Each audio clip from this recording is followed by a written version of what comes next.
I was rejected 73 times, but on the 74th, I walked into the room that changed the entire industry. My name is Lauren Avery, and the day I walked into that interview at Blake & Henderson Consulting, I believed I was finally turning a corner. After months of rejection, financial pressure piling up, and questioning whether my 2 decades of work meant anything anymore, I was hopeful. Not desperate, not broken, just hopeful. I wore my best suit, printed my resume on thick linen paper, and practiced my pitch the night before, like my life depended on it. And maybe it did. But the moment I sat down, I knew something was off. The woman across the table, Victoria Lang, head of talent acquisition, barely looked up from her tablet. She tilted her head, scanned my resume, and smirked. "You've got quite a list here," she said, tapping the page. "International market expansion, leadership strategy, Fortune 500 turnaround plans. Sounds impressive." She didn't mean it as a compliment. Not even close. My pulse picked up, but I smiled anyway. "All of it's verifiable," I said, keeping my tone even. "I led those projects over a 20-year span." Victoria crossed her legs, unimpressed. "And yet, none of the names on your reference list are from Tier 1 firms. No McKinsey, no Bain, no Accenture. That's a red flag." A red flag. I had steered a bankrupt supply chain firm through the pandemic and helped it triple revenue in 2 years. I'd launched expansion strategies in Asia Pacific that outperformed projections by 40%.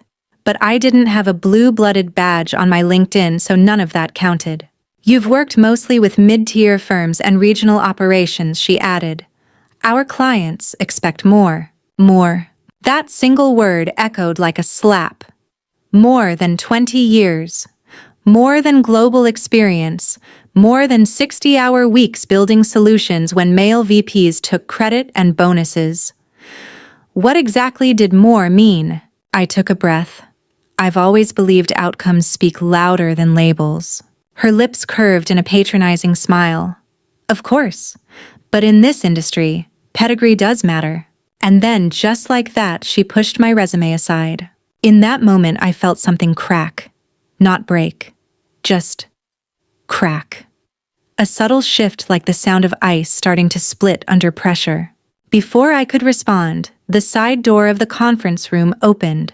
A man in a navy suit, flanked by 2 assistants, strode in with a presence that made Victoria sit up straighter.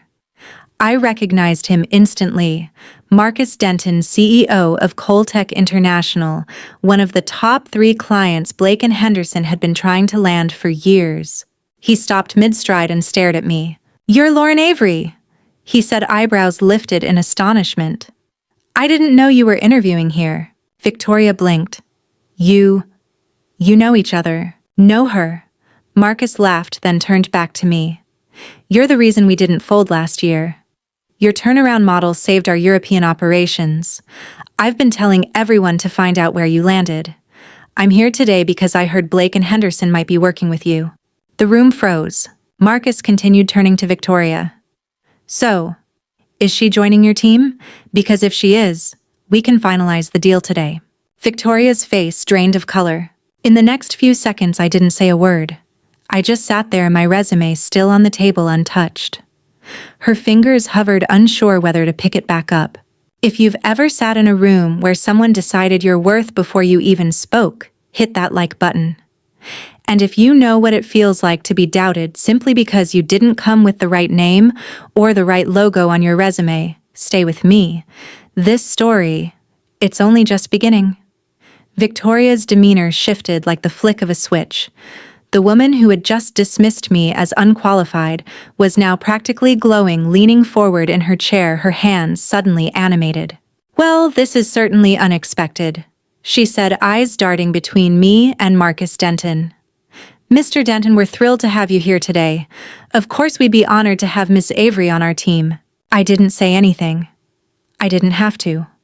Marcus had already done what I had failed to do in 73 interviews before this one made them listen. He clasped my hand firmly and said, "Let's talk soon. My team is excited to get started, assuming you'll be on the project." As he exited the room, the silence hung like fog. Victoria smoothed her blazer, adjusted her glasses, and finally turned to me. Let's continue, shall we? Continue. We both knew everything had changed. Suddenly, my achievements weren't far-fetched. They were innovative. My lack of big-name references wasn't a red flag, it was a sign of resourcefulness. The same résumé she had just pushed aside was now her ticket to closing a multi-million-dollar client. She smiled like we'd always been allies. So tell me more about your work with Coltech. We're very interested in accelerating your application. In fact, we might have a more senior opportunity in mind for someone with your depth of experience. Depth of experience. That phrase rolled off her tongue so effortlessly now. I leaned back slightly, giving her a measured nod. I created their recovery framework after analyzing their failing segments across 6 European markets. The core issue was executive tunnel vision. They'd been ignoring cultural variables in favor of cookie-cutter strategies. We realigned their local leadership, localized their offerings, and within 2 quarters they saw a 37% increase in revenue. Victoria scribbled notes, rapidly nodding as if she'd always believed in me. That's remarkable. Truly. But behind her enthusiasm I could still see it, the fear, the scramble to rewrite the narrative. She needed to make this right and quickly. Her biggest client had just walked in and credited me with saving his business. If she didn't bring me in now, she risked losing everything. What struck me most wasn't her change of heart. It was her complete obliviousness to the irony. The same woman who had questioned my credibility without hesitation now spoke of gravitas and leadership presence as if they were things she saw in me all along. It was emotional whiplash.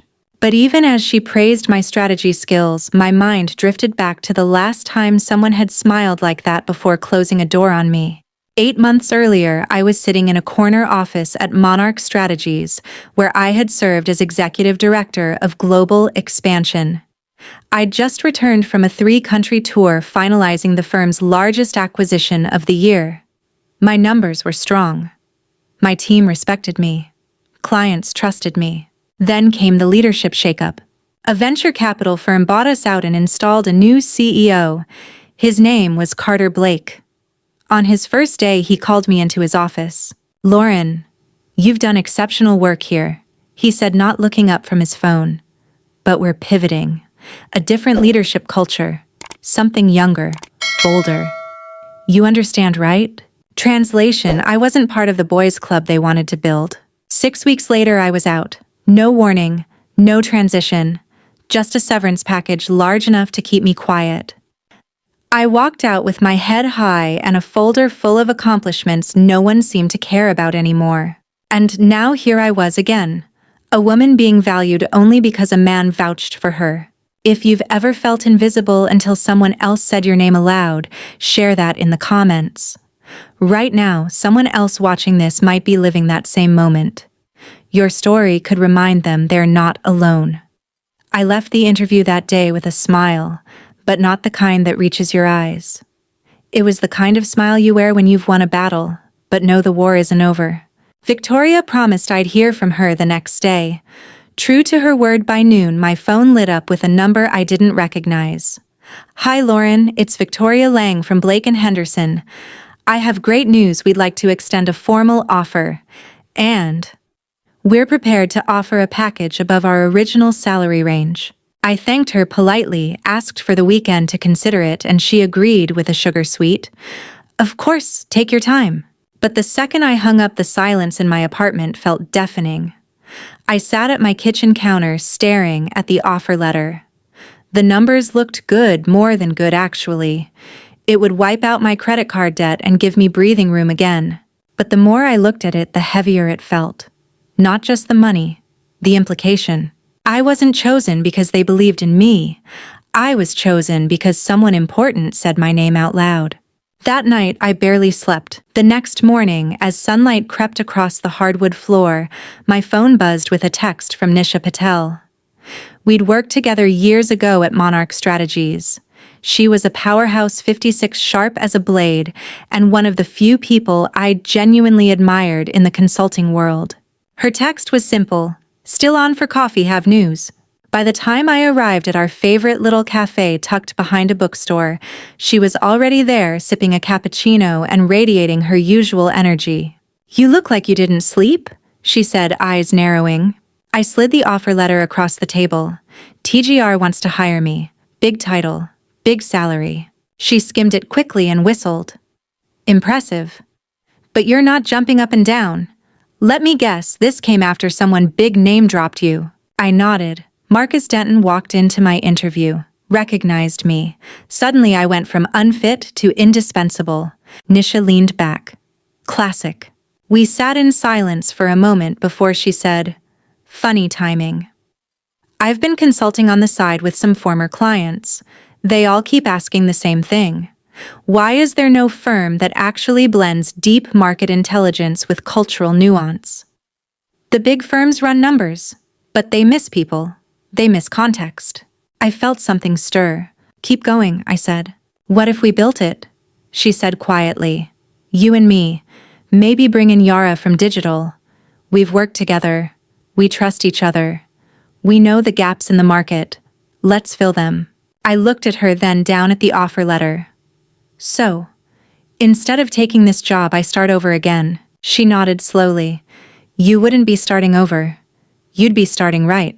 And just like that, my pulse shifted. Not from fear, but from possibility. Over the next 3 hours, we scribbled ideas on napkins. A consultancy that challenged the status quo. One that didn't just help companies find overlooked markets, but helped them see the people they kept ignoring. A place where people like us didn't need to be validated by someone else's approval. That weekend, Prism Strategies was born. If you've ever stood at a crossroads between comfort and conviction, tell me, what did you choose? Drop it in the comments, because someone out there might be staring at their own offer letter right now, wondering if it's worth the cost. We launched Prism out of Nisha's garage. No sleek office space, no seed funding. Just 2 women, a whiteboard, and enough shared experience to fill a Harvard syllabus. We didn't have prestige on paper, but we had fire in our bones. We pooled our severance packages and started working from a fold-out table surrounded by storage boxes and an old treadmill no one used. Nisha's dog barked every time a delivery came, and our printer jammed at least once a day. But somehow, it felt right. Real. For weeks we built quietly, refining our positioning, reconnecting with former clients, drawing up our core methodology. We focused on companies that traditional firms had written off, markets they deemed too unpredictable or too culturally complex. We didn't see risk, we saw opportunity. And then came the first break. It was an email from Damon Reeves, a mid-level manager at Signal Technologies. I'd led a leadership workshop for his division years earlier. He remembered me. "My team is pushing for Southeast Asian expansion," he wrote, "but our consultants say the markets aren't ready. I remember your approach. Would you consider offering an alternative assessment?" We jumped at it. The budget was modest, barely enough to cover a month of rent if we had one, but it was our first shot. We spent 3 weeks deep diving into cultural buying patterns, regional competitors, and overlooked consumer segments. When we presented our findings, something electric happened. The boardroom, once filled with cautious skepticism, slowly came alive. Executives leaned forward, eyes widened. "You've quantified what we've been feeling, but couldn't articulate," one VP said. Another asked if we could replicate this model for other territories. That single project led to 3 more, then 5, then 10, each slightly bigger than the last. By month 4, we'd hired 2 junior analysts and rented a small loft space above a bakery. And yet, we knew we needed something more than growth. We needed visibility. That came with the Global Market Summit. Normally, a firm like Prism wouldn't even be on the radar. But Yara, our digital transformation wizard, whom we'd brought back from the ashes of Monarch, had once chaired the event's tech panel. She called in a favor and secured us a tiny, forgettable slot on a side stage. Our topic: invisible markets, how traditional metrics miss billion-dollar opportunities. We didn't intend to shake the room, but we did. Slide after slide, we walked through case studies where major firms had failed, not because the data was wrong, but because the lens was. They'd applied Western frameworks to non-Western markets and ignored the culture, history, language, and rhythm of the people they were trying to reach. The Q&A began, and then a familiar voice rose from the crowd. "You're telling my board what I've been trying to say for a year," said Marcus Denton, rising to his feet. "Your models are the reason our Asia operations didn't collapse. Why aren't you with Blake and Henderson? I specifically recommended you." The room fell silent. I smiled and replied, "I decided to pursue a different opportunity. If you've ever chosen the harder path because it was yours, drop a 1 in the comments. Right now. Let others know they're not alone when they walk away from comfort to build something that matters." After our session, something shifted. People who had skipped our talk began asking for private meetings. Reporters changed their stories to include us, but nothing compared to what happened next. At the networking reception that night, I stood near the bar when I saw her. Victoria Lang. Across the room, eyes locked on me. Beside her stood Gerard Walsh, the CEO of Blake and Henderson. And walking straight toward me, smiling with purpose, was Marcus Denton. Marcus didn't waste time. "Lauren," he said loud enough for nearby conversations to pause, "I've spoken with our board. We want to move our entire Apex strategy portfolio to Prism, effective immediately." My heart skipped a beat, not just from the magnitude of the announcement, but from the fact that he'd said it in front of Victoria Lang and Gerard Walsh. Victoria's face drained of color. Gerard's jaw clenched slightly, his polished expression faltering for the briefest moment. "That's a substantial portfolio," I said, keeping my voice even. "Worth every penny," Marcus replied. "Your results last year weren't just impressive, they were industry-shifting. We've grown tired of limited vision from our current consultants. We want perspective, and that's what you offer." I nodded graciously. We'd be honored to discuss the opportunity. Marcus leaned in slightly. "And fair warning, I've already shared Prism's name with a few colleagues from other firms. Expect some calls." As he turned and walked away, Gerard and Victoria immediately closed in. I watched as they intercepted Marcus mid-step, engaging in what looked like a tense conversation. Marcus shook his head repeatedly, clearly unmoved. Later that evening, Gerard approached me at the bar, nursing a glass of scotch he hadn't touched. "Lauren, isn't it?" he said, feigning casual. "That's me," I said coolly. "I understand there was some confusion during your interview process with us." I tilted my head slightly. "There was no confusion. Your talent officer made her assessment quite clear until Marcus changed her mind." Gerard winced. "Sometimes our processes don't properly identify exceptional talent." I met his gaze. "That's a polite way of saying you dismissed me until it became costly not to." "I'd like to apologize," he said, "and explore whether there might still be a fit between your expertise and our organization." Before I could respond, Nisha appeared beside me. "Sorry to interrupt, but our next appointment has arrived." There was no appointment, but her timing was perfect. I turned back to Gerard. "It was nice meeting you." That moment marked a shift in power I hadn't realized I'd been building toward all along. I was no longer trying to get in the door, I was the door. And people like Victoria and Gerard, they were realizing they might have locked themselves out. Within 3 months of the summit, Prism had secured 7 major clients. Our team grew from 4 to 17, and we moved into a renovated warehouse space downtown. It had open beams, natural light, and a glass-walled conference room I insisted on from day one. Transparency would not just be a value, we would live it. By now, people were starting to talk. We were being mentioned in newsletters, podcasts, even case studies at business schools. Our clients weren't just happy, they were referring us to others who had grown tired of cookie-cutter strategies from monolithic firms. And then, we saw the headline. Blake and Henderson launches new division, Horizon Markets. The article described a new initiative focused on identifying undervalued global markets through culturally sensitive frameworks. The language was eerily familiar, almost word for word from Prism's own marketing deck. "They're copying our model," Yara said, placing the article in front of me. "And guess who's heading it?" "Don't tell me." "Victoria Lang." I stared at the page, a small laugh escaping my lips. The same woman who said I didn't have the right pedigree. Later that day, Nisha brought even worse news. They've already reached out to 3 of our clients offering similar services at 30% lower rates. They're trying to undercut us, I said flatly. They can afford losses just to steal market share. I leaned back thinking hard. They could copy our website. They could mimic our words. But what they couldn't replicate was our team, or how we thought. Let's move up the framework, I said. Nisha raised an eyebrow. You mean the inclusive assessment model? I nodded. It's still in beta, but it's time. If you've ever been imitated but never equaled, tell me. What did they copy, and what did they miss? Your comment might inspire someone who's watching their own work get stolen and wondering what to do next. We called it Framework Delta. It was the most ambitious project Prism had ever undertaken, a complete overhaul of how companies identify talent.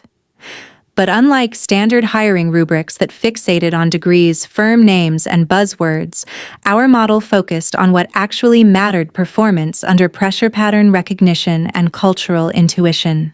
Instead of resumes, we built simulations. Instead of GPA, we evaluated response agility.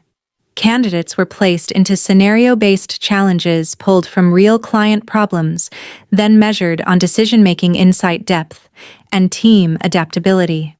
It wasn't just radical, it was controversial, and we knew it. Nisha hesitated.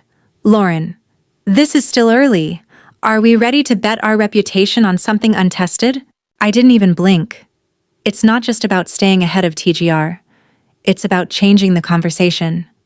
They're still asking, where did you go to school? I want our clients asking, what did you solve? Over the next 3 weeks, we pushed harder than ever. Yara built the interface.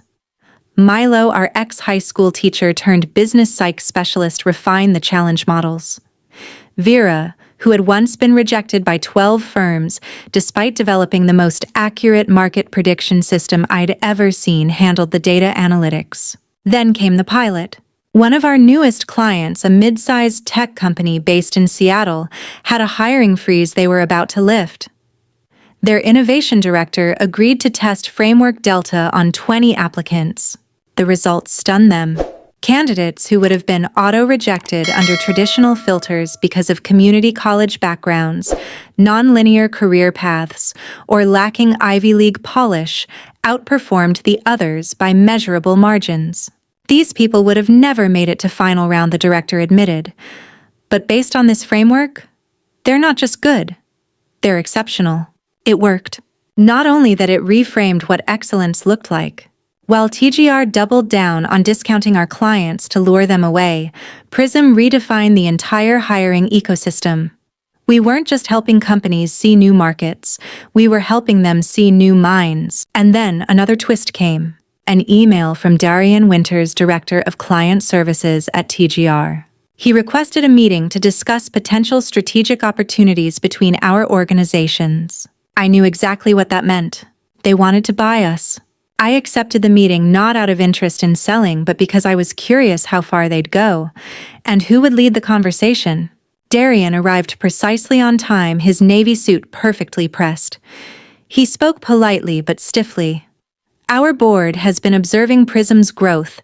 Your methodologies, especially the assessment framework, have gained industry attention.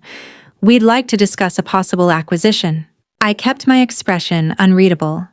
And who would oversee the integration? He hesitated just long enough. That would be Victoria Lang.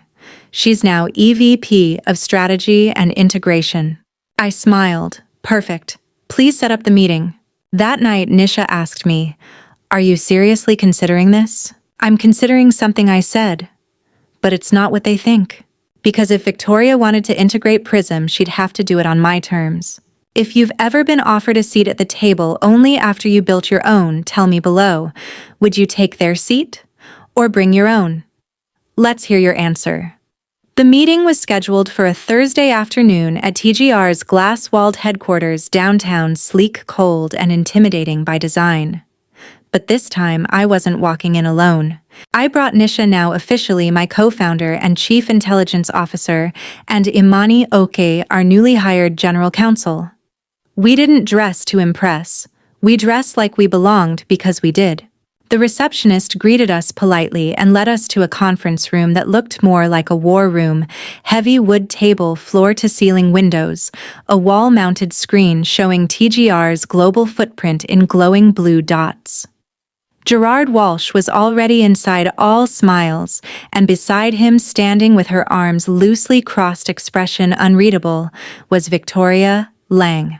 She didn't offer her hand. Neither did I. "Lauren, thank you for coming," Gerard said. "We're genuinely excited about the potential synergy here."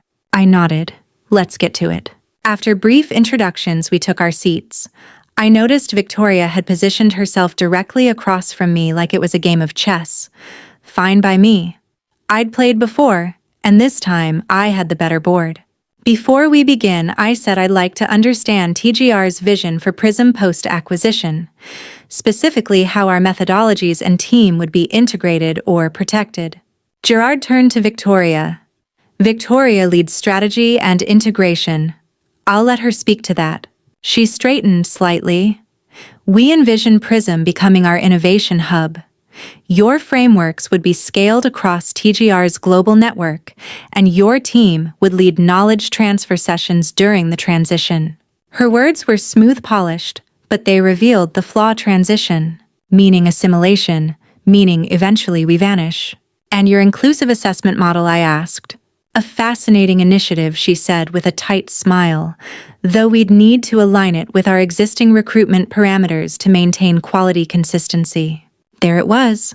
"Could you elaborate on what you mean by quality consistency?" Victoria didn't flinch. "TGR has built its reputation on a certain caliber of professional. While we appreciate innovation, we must ensure client confidence is not compromised." I leaned forward. "Are those the same standards that led you to dismiss my qualifications during our interview?" The room fell into a thick, stunned silence. Gerard coughed gently. "Perhaps there were misunderstandings." "There was no misunderstanding," I said. "She decided I was unqualified the moment I walked in." Victoria stiffened. "We were asking challenging questions. It's a competitive process." "You said my achievements were far-fetched." "That wasn't a question, it was an accusation." She looked away. Gerard tried to pivot. "Let's focus on what's ahead. We're prepared to make a very generous offer." I smiled. "Actually, I have a counterproposal." I opened a folder and slid it across the table. Gerard scanned the first page and his eyebrows shot up. "This is unconventional. So is our company." Victoria flipped through the terms, her lips pressing into a hard line. The proposal stated, Prism would operate as an independent division with complete autonomy over methodology and hiring. TGR would create a new department focused on inclusive recruitment, with the authority to override traditional practices. I would lead it, reporting directly to the board, not to Victoria, not to HR. This, Victoria said, voice sharp, would dismantle our talent acquisition framework. No, I corrected. It would evolve it based on data that proves it works. Gerard exhaled. "We'll need to discuss this internally." I nodded. "We'll await your response. And if you've ever been offered the world only to realize you had to rewrite the terms to make it truly yours, tell me, what did you demand? Because this is the moment where power shifts. Don't scroll past without sharing your line in the sand." 3 days later, Gerard Walsh walked into our modest Prism office alone. The energy was different. Less performance, more negotiation. He declined coffee, rolled up his sleeves slightly, and opened with an honest admission. "Victoria is less than thrilled." I smiled. Not surprising. But he continued, "The board reviewed your client data, the framework performance, and your growth trajectory. The numbers speak for themselves." He placed a revised offer on the table. Most of our core demands had been preserved. Prism would remain autonomous. The inclusive talent department would be implemented, but with a phased rollout. I'd lead the department, report to the board, and retain full oversight on methodology. The timeline was extended, but with firm benchmarks, real accountability. "They've asked for assurance that this won't destabilize current operations," Gerard said. "It won't," I answered. "Unless the current system is afraid of being exposed for what it overlooks." He didn't deny it. Victoria will remain involved, but her role will be advisory during the transition. We shook hands that day. 1 part relief, 2 parts revolution. 1 month later, the acquisition was announced publicly. Industry press went wild. Headlines ranged from boutique consultancy shakes up corporate hiring to the woman who made TGR blink. Some called me bold, some called me dangerous, but none could ignore the shift. My first day at TGR's headquarters as an executive wasn't about champagne or backslaps. It was about presentation. I stood backstage beside Gerard, waiting to be introduced at the company's all-hands meeting. Victoria sat in the front row, her smile stretched too thin. Gerard's intro was brief. He welcomed me as the new EVP of Inclusive Talent Development and handed me the mic. I took the stage and looked out over 300 employees. Many of you are wondering, I began why a company as established as TGR would acquire a 2-year-old firm with a garage start, and why this firm demanded conditions most would never dare suggest. I clicked to the first slide, a side-by-side performance graph. On one side, TGR's traditional hires, on the other, ours. The gap wasn't small. These results weren't luck, I said. They weren't anomalies. They came from changing how we define potential. Next slide, headshots and bios of Prism's top performers: Vera, Milo, Yara. None of them Ivy League. None of them typical. Our success didn't happen despite being different, I said. It happened because of it. Victoria didn't move. She stared straight ahead. This initiative is not about lowering standards, I continued. It's about questioning the standards we've accepted as gospel. Going forward, every hiring decision will require evidence-based justification. No more gut feelings. No more pedigree worship. Just capability proven, tested, and documented. There was silence. Then a wave of applause. Some cautious, some defiant. But it was a start. If you've ever dreamed of speaking truth in the very room that once silenced you, don't just dream it. Comment with the word ready, because somewhere inside you is a voice they need to hear. That night, I stayed late reorganizing files when Victoria walked in. "Congratulations on your new position," she said coolly. "Thank you." She hesitated. "I want to be clear. I may have misjudged you, but I stand by our standards. And I stand by the data," I replied, turning toward her. "Your standards missed Vera, and Milo, and me." We locked eyes. She gave a tight nod. "Let's see what the next 6 months bring." I smiled. "Oh, we will." 6 weeks later, the first wave of hires brought in under the new Prism-designed inclusive framework completed their initial projects. Their results were undeniable. Every single one outperformed traditional benchmarks across departments from marketing to analytics to R&D. They weren't just qualified, they were exceptional. And they'd all been people who would have been screened out under TGR's old system. At the quarterly board meeting, I presented our findings with graphs, client testimonials, and side-by-side comparisons of legacy versus new hires. The numbers spoke louder than I ever could. Then I clicked to a slide titled "What We Almost Missed." On that screen I showed faces, names, degrees that weren't from the Ivy League, work histories that included community organizing, military logistics, even nonprofit finance. All brilliant minds that had been overlooked until now. When the presentation ended, a hush fell over the boardroom. Finally, one board member leaned forward and turned to Gerard. "Why haven't we been hiring this way all along?" Gerard didn't have an answer. Across the table, Victoria sat perfectly still, but her eyes weren't defiant this time. They were calculating. 3 months after that, TGR's client satisfaction scores hit the highest levels in company history. Departments with new hires showed faster delivery, more cross-cultural adaptability, and better innovation rates. Clients noticed. Press noticed. And most importantly, our people noticed. They didn't just feel included, they felt seen. That quiet revolution spilled into other parts of the company. Managers began asking for framework training. Recruitment leads wanted copies of our assessment models. Departments that once rolled their eyes at inclusivity now fought for priority access to our talent pipeline. And yet, for all the applause and results, I knew one conversation still hadn't happened. Late one Thursday evening, as the office lights dimmed and teams packed up for the weekend, I was organizing files when I heard a soft knock on my door. Victoria. She looked different. Not just physically tired, perhaps, but emotionally. Her shoulders weren't squared. Her tone wasn't clipped. "Do you have a moment?" she asked. I nodded. "Of course." She walked in slowly, sat down across from me, and folded her hands in her lap, like someone about to confess a secret. "The Eastern Europe expansion project. Your team identified angles we completely missed," she began. I waited. "Teresa," she said quietly. "The lead analyst on that project." I rejected her application twice. "She's brilliant," I replied. "She is," Victoria admitted. "And she's just one of many." She hesitated before continuing. "I've been reviewing applicants I passed over in the last 5 years, people who were later hired through your framework. The pattern is disturbing." "In what way?" "I consistently dismissed anyone who didn't fit a specific profile, even when they had results, even when they had talent. I ignored them. I ignored you." There was a long silence between us. For once, she wasn't defending herself. She was confronting herself.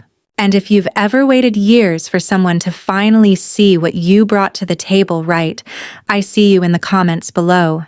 Because maybe tonight someone needs to hear that more than you know. Then she asked me the one question I never expected. "When you proposed the acquisition, was this your plan all along, to change how we hire?" I looked her in the eye. "It wasn't about revenge," I said. "It was about stopping the pattern. You didn't just reject me that day. You reinforced a system that kept rejecting people like me, like Teresa, over and over again. I couldn't let that cycle continue." Victoria nodded slowly. "I requested a transfer to lead our Asia-Pacific division. Before I go, I wanted you to know. I understand now." She stood to leave, then paused. "You were right. It was never about lowering standards. It was about raising our awareness." And in that moment, the person who once locked every door in front of me finally opened one within herself. 2 years after Prism was founded in a converted garage behind a bakery, the ripple effect had become a wave, and that wave was reshaping an entire industry. TGR's decision to implement Prism's inclusive hiring framework wasn't just seen as progressive, it was revolutionary.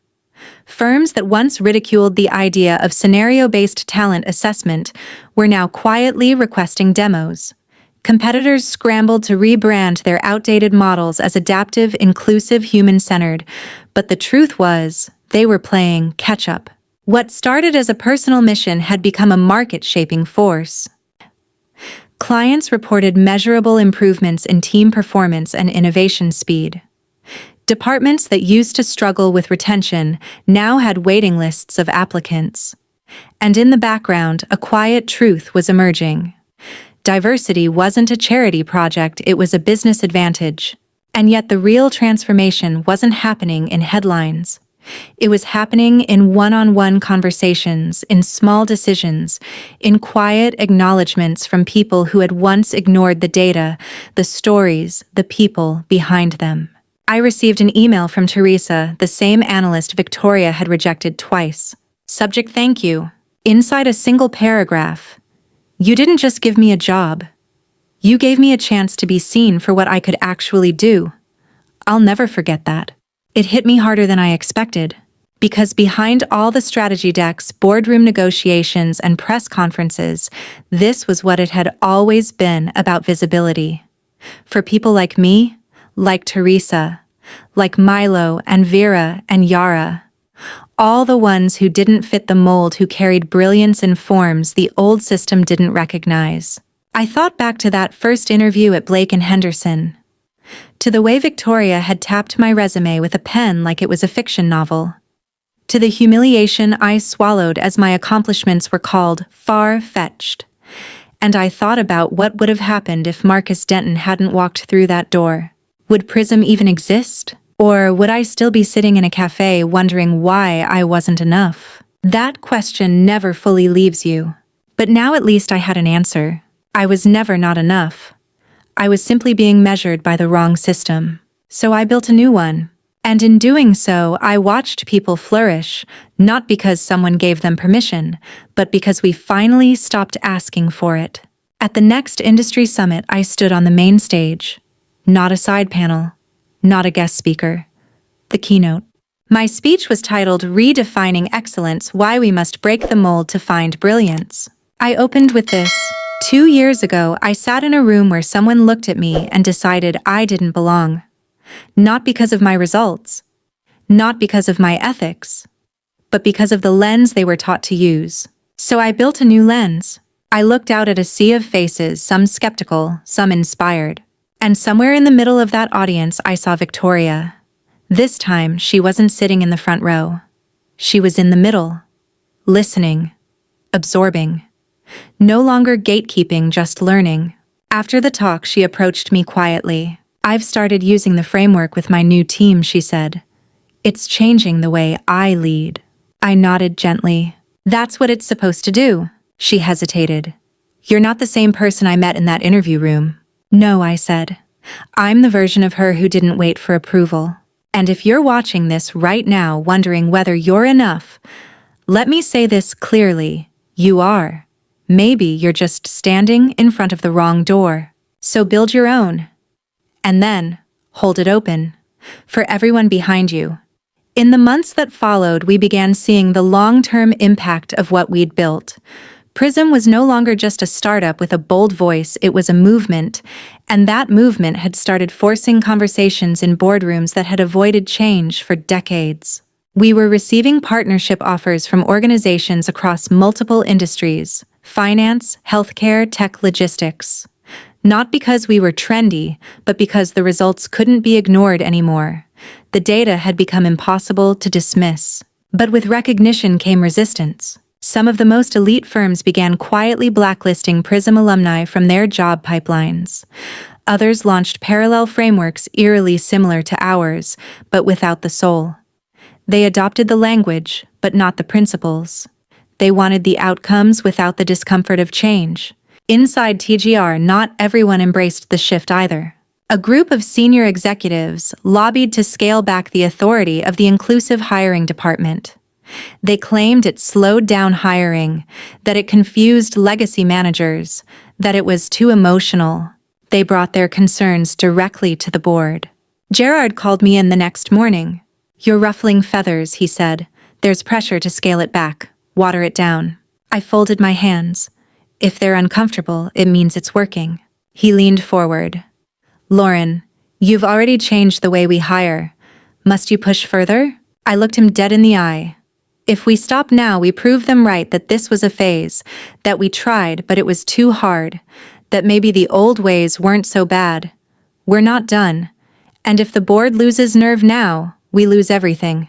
That afternoon, I pulled up 6-month performance metrics and sent them to every board member individually alongside internal employee satisfaction data. The departments fully implementing our framework had 24% faster time to productivity, 31% reduction in turnover, 38% improvement in cross-functional innovation metrics, and the highest team morale ratings company-wide, numbers that spoke louder than any fear. At the next quarterly, I presented again. But this time, I didn't just show numbers, I brought in people. Teresa told her story. Milo explained how he'd felt invisible after changing careers at 60 and how Prism gave him space to thrive. Vera detailed how her predictive models had been ignored by firms that called her too unorthodox until we gave her full freedom, and the results changed our entire client delivery framework. When they finished, the room was quiet. One board member whispered, "Why did it take this long to find these people?" I said, because we were looking for reflections of ourselves instead of brilliance in its true form.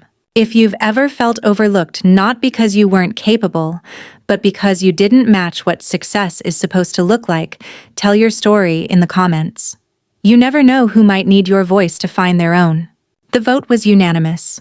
The department stayed, its authority expanded, and one by one the executives who had resisted the change began requesting coaching sessions with our team.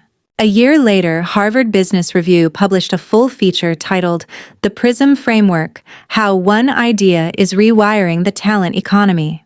I didn't read it for the praise. I read it for the opening sentence. Lauren Avery didn't just change how we hire, she changed who gets to be seen. That night, I printed the article and folded it into a leather-bound journal. The same journal I'd carried with me to my 73rd interview. The same one Victoria had never asked to see. Now it held proof of everything they once said was far-fetched. And I still wasn't done, not even close. If you're still watching, remember this. You don't have to wait for permission to become who you already are. 6 months into our expanded partnership with TGR, the waves of transformation were no longer quiet. They were crashing into the shores of other institutions. PRISM's influence had become undeniable. We began receiving invitations to consult with universities on redefining career services. Mid-sized businesses wanted help adapting their hiring pipelines. Even government agencies reached out curious how our framework could help recruit more adaptable, human-centered teams. But the louder we got, the more the old guard pushed back. At a private industry dinner in Chicago, I found myself seated between two CEOs of legacy firms. Both had politely smiled through the opening conversation, asking vague questions about PRISM's intentions in the space. But as the wine poured, the tone shifted. One of them leaned in. "Let me ask you something, Lauren. What happens when you remove all the guardrails, when anyone can be anything?" I looked at him calmly. "We find out who they really are, and sometimes it's better than we ever imagined." He raised an eyebrow. "But isn't there a risk lowering standards for the sake of fairness?" My answer was steady. "The real risk is assuming the best ideas come dressed the same. You don't lower standards when you widen access. You raise the ceiling." He didn't respond, just sipped his drink. Later that night, on the ride back to my hotel, I pulled out my phone and opened an internal report from PRISM's new Diversity and Capability Insight Unit, another department we'd just launched. The findings were clear. The more we removed arbitrary barriers, the higher the performance curves went. We weren't just finding new talent, we were unleashing potential that had been boxed in for years. But something else was growing alongside the metrics belief. People started to believe that they could challenge a hiring manager's assumptions, that they could question why job descriptions demanded 10 years in X industry for roles that needed flexible thinkers, not tenure track resumes. That maybe, just maybe, they didn't have to hide parts of who they were to be accepted. And inside PRISM, something beautiful was happening too. Our team had grown to nearly 50 people, no two with the same background. We had a former jazz musician turned data scientist, a refugee who had coded her way into our engineering team, and a 58-year-old grandmother who ran our onboarding program like a command center with warmth, efficiency, and deep humanity. We held open forums every Friday. We called them spotlight circles. Each week, one team member shared their story, where they came from, what they overcame, what they hoped to build. One Friday, Teresa spoke. She talked about applying to consulting firms for 3 years, getting rejection after rejection. She'd almost quit entirely until PRISM saw her for what she could do, not what her resume lacked. When she finished, someone from HR, newly hired, stood up. He was teary-eyed. "I've worked in hiring for 15 years, he said. "And I never realized how many people like you I never even gave a chance." The room was quiet. Then someone clapped, then another, then all of us. Because this wasn't just about Teresa. It was about all the people never seen because no one looked hard enough. If you've ever been the person they passed over who later became the one they called to fix what they broke, comment below. Say "I remember." Say it for the ones who haven't yet been seen. That night, as the office lights dimmed and people slowly trickled out, I stood by the window and watched the city breathe. What we were doing wasn't trendy. It was foundational. And it was only just beginning. The following quarter brought an unexpected moment, one that would test every boundary I had rebuilt. Victoria Lang returned, not as an adversary, not as a ghost from the past, but as a guest. She had officially stepped down from her EVP position at TGR's headquarters to take a leadership role in their Asia-Pacific division. Before she left, she requested to spend a final week inside Prism's office not for oversight, but for immersion. The woman who once questioned my résumé now wanted to shadow the framework she once tried to shut down. It would have been easy to say no. It would have been easier to say nothing. But I agreed because evolution is only possible if we allow room for others to change too. That Monday morning she arrived early. No assistant, no clipboard, no stiff smile. Just her. She joined our team meetings, sat quietly during brainstorming sessions, observed our spotlight circle that Friday, where Milo, our 61-year-old former teacher, shared how he had been laid off at 50 and told he was no longer sharp enough for tech consulting. At the end of the week, she asked to speak with me privately. We sat in the same glass-walled conference room where we'd held our first partnership negotiation with TGR. Only this time, the air was different. Softer.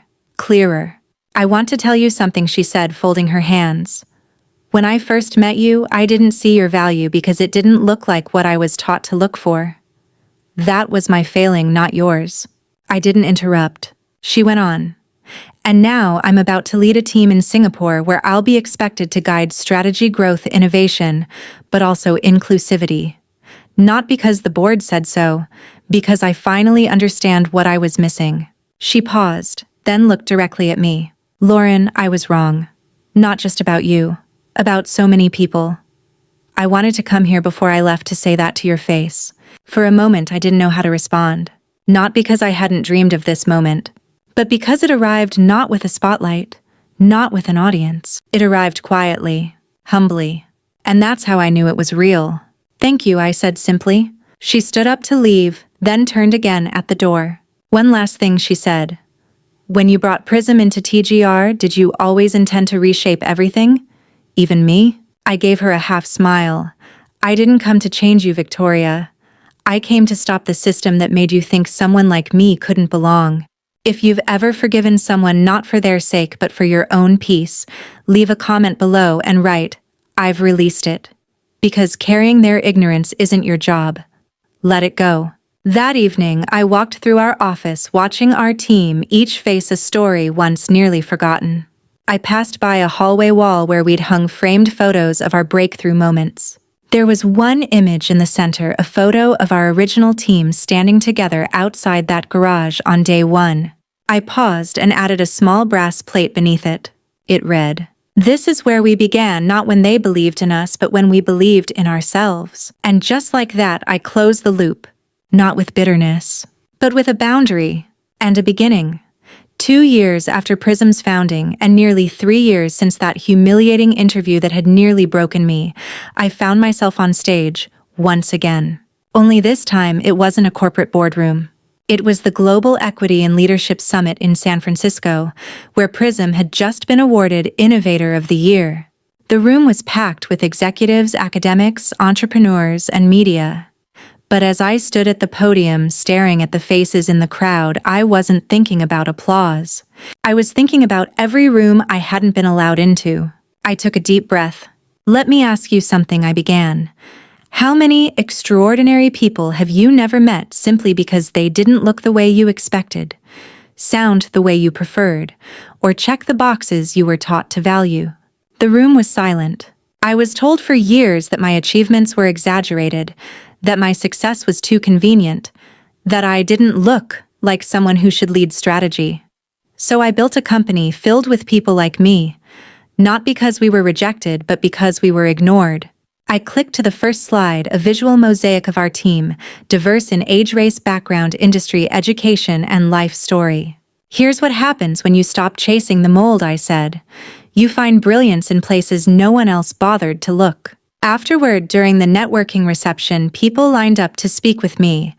But the moment that struck me most wasn't the congratulations. It was a quiet exchange with a young woman no older than 24. "I applied to 15 firms this year," she told me. "All rejections. Someone forwarded me your interview with Forbes, and I cried in my car. You're the reason I haven't given up yet." I reached for her hand and said, "Good. Because we need you. Not when you're perfect, but exactly as you are. Back at the office that week, something unexpected happened. Our recruitment inbox was flooded not with polished resumes, but with letters, stories, people sharing who they were beyond bullet points and GPAs. One message read, "I'm not your typical candidate, but I've solved problems for communities that MBAs don't even study. If that's worth anything, I'd love a shot." I invited them in for coffee. And they're now one of our lead strategists. Because we didn't just change the hiring process, we changed the possibility of who could be hired at all. But that kind of shift came with responsibility. We'd begun working with other companies to train their hiring leads in inclusive practices. Some leaned in, others resisted. One company's CEO asked me bluntly during a consultation, "Why should we care about these edge cases?" I looked at him and said, "Because today's edge case is tomorrow's innovation. And if you keep looking in the same places, you'll keep falling behind.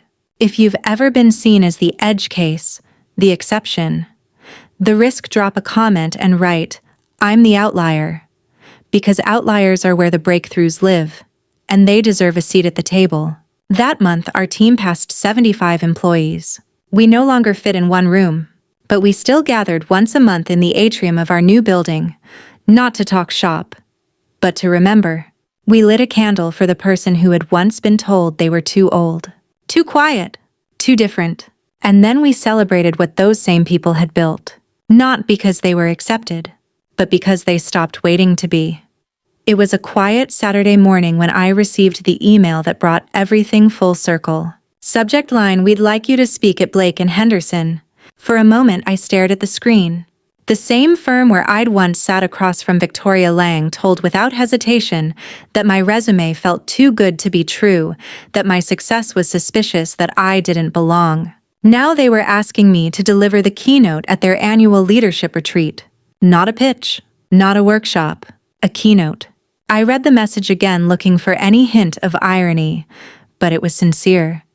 They'd seen what Prism had done in the industry. They wanted to learn from the very frameworks reshaping modern leadership. I accepted, but not out of revenge. I accepted because the version of me who walked into that building years ago deserved to return, not in defense of her worth, but as proof of it. The event was held in a glass conference hall with a sweeping skyline view, the same skyline I once watched while wondering if I'd ever find a place to belong. As I stepped onto the stage, I glanced toward the front row: executives in tailored suits, analysts with sleek laptops, interns wide-eyed and curious. I began with a simple story. 5 years ago, I said I sat in a room just like this at a table just like yours. I wore a blazer that cost more than my rent, carried a resume printed on ivory stock, and rehearsed every word I'd say to prove I deserved to be there. And it didn't matter. Because what they were really measuring wasn't my capability, it was my comfort to them. The room stilled. They didn't see me. And maybe you haven't either. Then I paused, letting the silence stretch. But now, I continued, you're seeing the results of people like me, people you once overlooked, transforming your industry, your clients, your culture. So I'm not here to shame you. I'm here to invite you. A few heads tilted. A few hands dropped their pens. Invite you to look again. To rewrite your filters, to stop confusing sameness with safety, because what's waiting on the other side of your discomfort is brilliance. I walked them through the Prism model, how it started, what it fixed, who it included, and why it worked. I showed them stories, numbers, side-by-side comparisons, but more than that, I showed them what they were missing. At the end, I received a standing ovation. But more important than applause was what happened afterward. A partner in his 60s approached me and said, "You just described exactly what we've been doing without realizing it. We thought we were being objective. We were being selective." An intern whispered, "I thought I had to change everything about myself to belong here, but maybe I don't." And if you've ever walked back into a room that once broke you, head held high, heart still soft, right below, I made it back. Because there's power in reclaiming your place, not to prove them wrong, but to prove you were right. Back home, I stood in my apartment that night looking out over the same city where this all began, where I had once been told no 73 times, where I had once nearly given up, where I now ran a company that changed how the world hires. And as the city lights blinked like a soft applause, I whispered to myself, they saw it too late, but I built it anyway. And for the first time, that was enough. Some stories end with fanfare, with headlines and handshakes, with spotlights and awards. But this story, it ends with something quieter. It ends with peace. Not the kind of peace that comes from winning, but the kind that comes from finally not needing to. I no longer walk into rooms hoping to be chosen.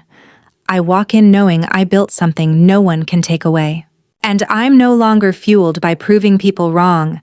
I'm driven by proving people like us right. Because for every door slammed in our face, we carved a new one. For every "you don't belong here," we created a place where others did. And for every moment they dismissed our value, we planted seeds of legacy. Today, Prism continues to grow quietly, steadily, powerfully. Not because we followed the rules, but because we wrote new ones. To the person watching this who's still waiting to be seen, you don't need to fit in to matter. You don't need to shrink to be accepted. And you definitely don't need permission to begin. Start where you are. Build what you need. Become who you've always been. And if this story meant something to you, if it reminded you of your own journey, don't just watch. Leave a comment. Share your moment. Let someone else see what courage looks like. And if you believe everyone deserves a seat at the table, especially the ones no one sees coming, hit subscribe, stick around. Let's build something bold together.